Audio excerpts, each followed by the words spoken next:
Hi friends, welcome back to our study house. నేను మీ సంజు సందీప్. ఈరోజు అన్ని న్యూస్ పేపర్లో వచ్చినటువంటి ఇంపార్టెంట్ ఎడ్యుకేషన్ అప్డేట్స్ మరియు కొన్ని ఇంపార్టెంట్ కరెంట్ అఫైర్స్ అయితే గలవు. వీడియోని అయితే ఎక్కడ కూడా స్కిప్ చేయకుండా చివరి వరకు చూడండి. చూసే ప్రతి ఒక్కరు కూడా ఒక లైక్ చేయండి.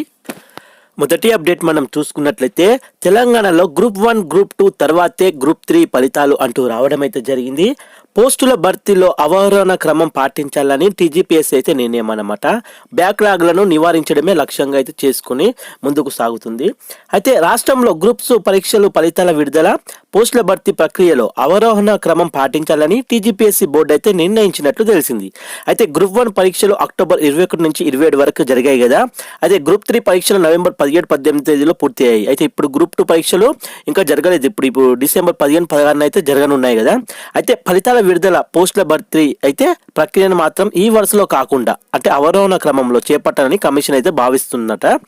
అంటే తొలుత గ్రూప్ 1 ఫలితాలు ఇస్తారు, తర్వాత గ్రూప్ 2 ఇస్తారు, తదుపరి మనకు గ్రూప్ 3 ఫలితాలు అయితే విడుదల చేయాలని వీళ్ళు నిర్ణయించుకున్నారంట. అయితే ప్రభుత్వ ఉద్యోగాల భర్తీలో ఈ యొక్క రీలింక్విష్మెంట్ విధానం అమల్లో లేనందున మెరిట్ ఉన్న నిరుద్యోగ అభ్యర్థులు అవకాశాలు కోల్పోకూడదన్న ఉద్దేశంతోనే ఈ విధానాన్ని అమలు చేయనున్నట్లు తెలిపారన్నమాట.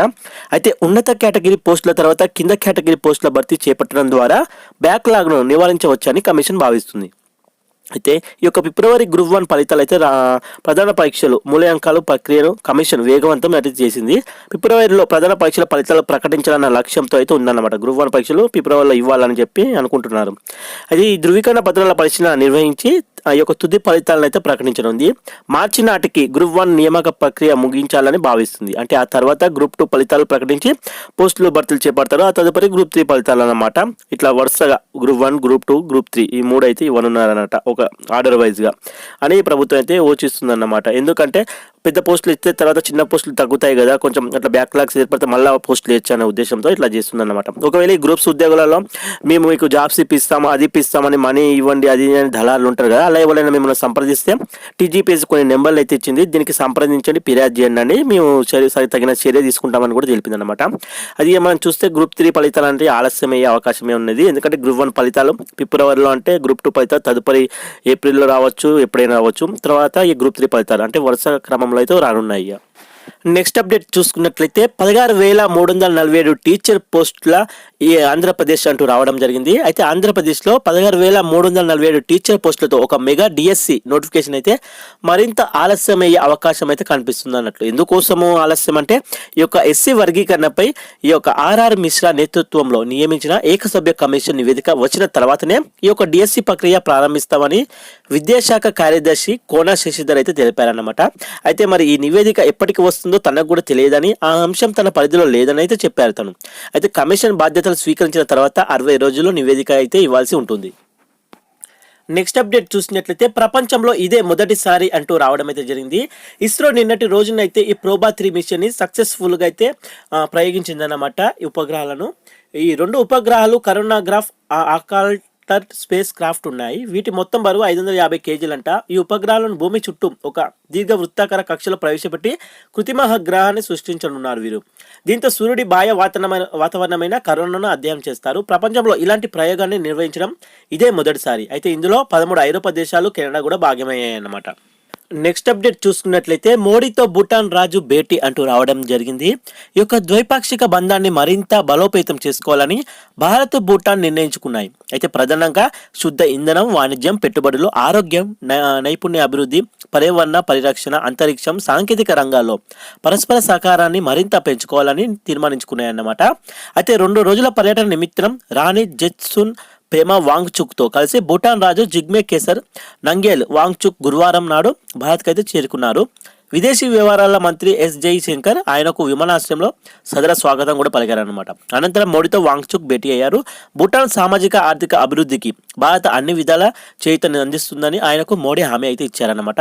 భూటాన్ ఆర్థిక ఉద్దీపన కార్యక్రమానికి సహకారం అందిస్తున్నందుకు గాను భారత్కు వాంగ్చుక్ కృతజ్ఞతలు అయితే తెలపడం జరిగింది. నిన్నటి రోజున అయితే ఈ యొక్క వాంగ్చుక్ భూటానీ అధ్యక్షుడు మన భారత్కి అయితే రావడం జరిగింది అన్నట్లు. నెక్స్ట్ అప్డేట్ మనం చూసుకున్నట్లయితే నాసా చీఫ్గా మాస్క్ సన్నిహితుడు అంటూ రావడం అయితే జరిగింది. అమెరికా అంతరిక్ష పరిశోధన సంస్థ నాసా చీఫ్గా ఎవరు? ఎలాన్ మాస్క్ వ్యాపార సన్నిహితుడు అయిన ప్రైవేట్ వ్యోమగామి జెడ్ ఐజాక్ మ్యాన్ను అమెరికా అధ్యక్షుడిగా బాధ్యతలు అయితే చేపట్టనున్న డొనాల్డ్ ట్రంప్ బుధవారం ప్రకటించారన్నట్లు. ఎలాన్ మాస్క్ స్థాపించిన స్పేస్ ఎక్స్ నిర్వహణ బాధ్యతలను ప్రస్తుతం ఐజాక్ మ్యాన్ నిర్వహిస్తున్నారు. ఈ యొక్క ఐజాక్ మ్యాన్ 2 సార్లు అంతరిక్ష ప్రయాణం కూడా చేశారు.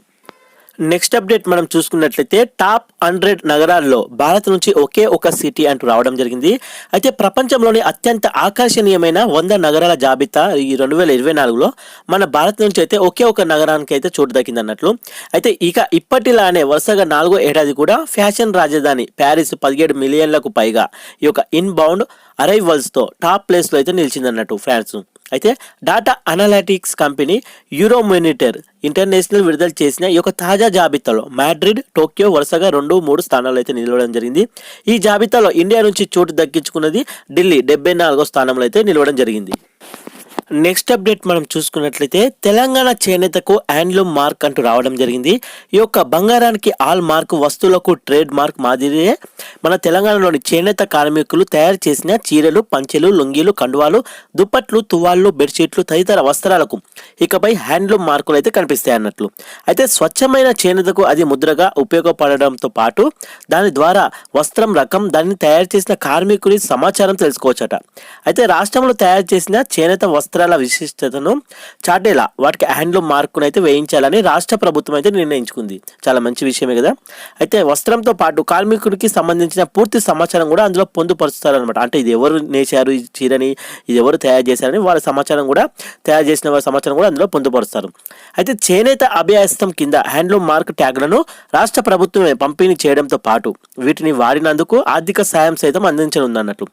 రాష్ట్రంలో ప్రస్తుతం 59,425 మంది చేనేత కార్మికులు అయితే ఉన్నారు. 299 ఈ యొక్క చేనేత సహకార సంఘాల కింద అధిక శాతం పనిచేస్తున్నారన్నమాట.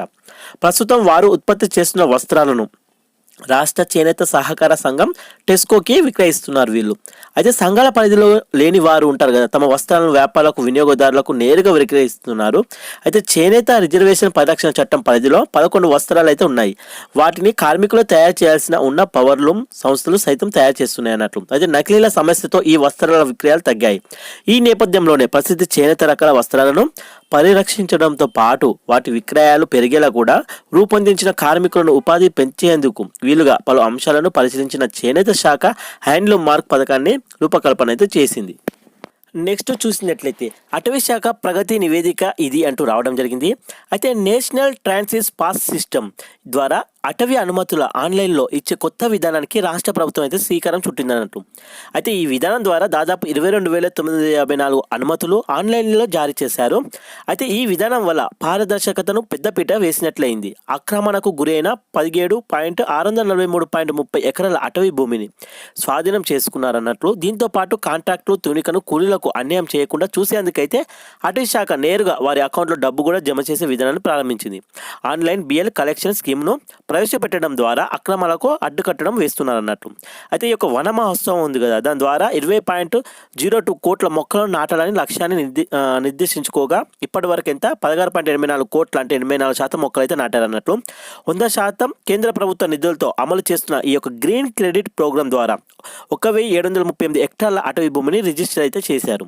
అయితే తెలంగాణ హరిత నిధి కింద మంజూరైనది ఎంత 40.67 కోట్లతో 12 ప్రాజెక్టులు అయితే చేపట్టారు. ఈ యొక్క కేంద్ర ప్రభుత్వం నగర వన యోజన పథకం ద్వారా రాష్ట్రానికి ఎంత 14 నగర వనాలను కేటాయించగా వీటి అభివృద్ధికి కోసం కేంద్రం మంజూరు చేసింది 18.90 కోట్ల నిధులతో నగరాల్లో పచ్చదనం పెంపొందించే దిశగా అయితే కార్యాచరణ అయితే అమలు చేస్తున్నారన్నమాట.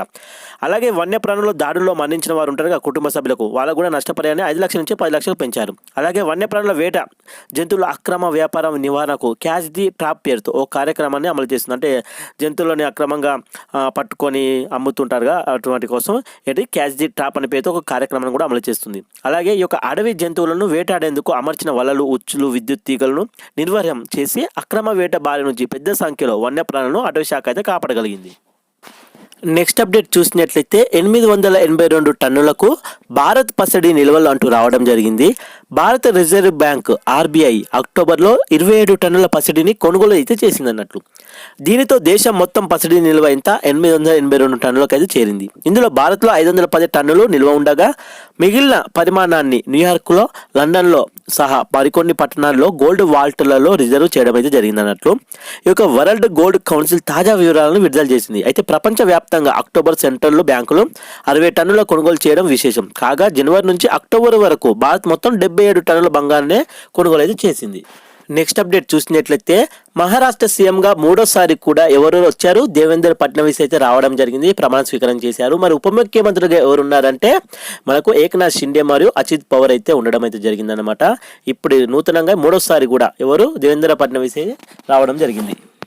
నెక్స్ట్ అప్డేట్ చూసుకున్నట్లయితే ఫ్రాన్స్లో రాజకీయ సంక్షోభం అంటూ రావడం అయితే జరిగింది.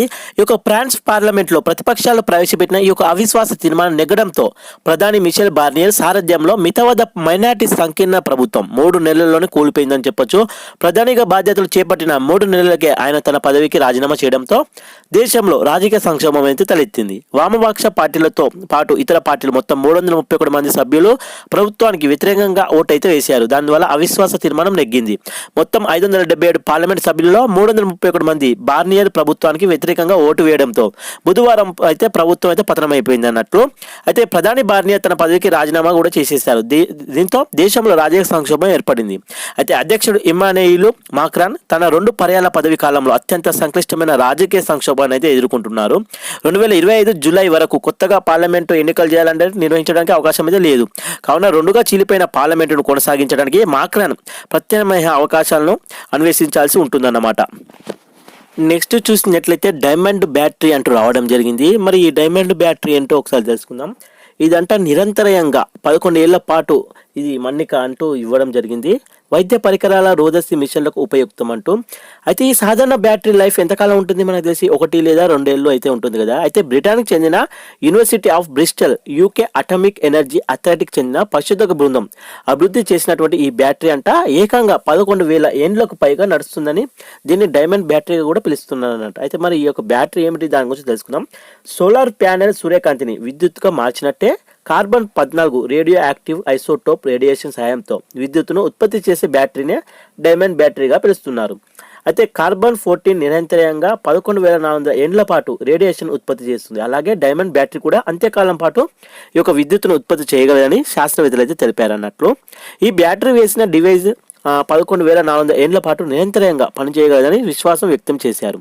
అయితే ఈ హార్ట్ రేటును క్రమబద్ధీకరించే పేస్ మేకర్లు బ్యాటరీ ఆధారంగానే పనిచేస్తాయి. బ్యాటరీలో పవర్ అడుగంటినప్పుడు వాటిని తరచూ మార్చడం కష్టమవుతుంది. అయితే ఈ సందర్భాల్లో ఏండ్ల పాటు నిరంతరంగా పనిచేసే డైమండ్ బ్యాటరీని వినియోగించవచ్చు. అంతేకాకుండా వినికిడి సమస్యలు ఉన్నవారు కానీ అయితే వాడే హియరింగ్ ఎయిడ్స్ వాడతారు కదా, వినబడకుండా వాటి రోదసి ప్రయోగాల్లో స్పేస్ క్రాఫ్ట్ శాటిలైట్స్ పనిచేయడానికి వాడే బ్యాటరీలు కూడా నిరంతరంగా పనిచేయాల్సిన ఉంటుంది అన్నట్టు. వీటికి కూడా డైమండ్ బ్యాటరీ ఓ చక్కటి ప్రత్యామ్నాయమని శాస్త్రవేత్తలు అయితే పేర్కొన్నారు.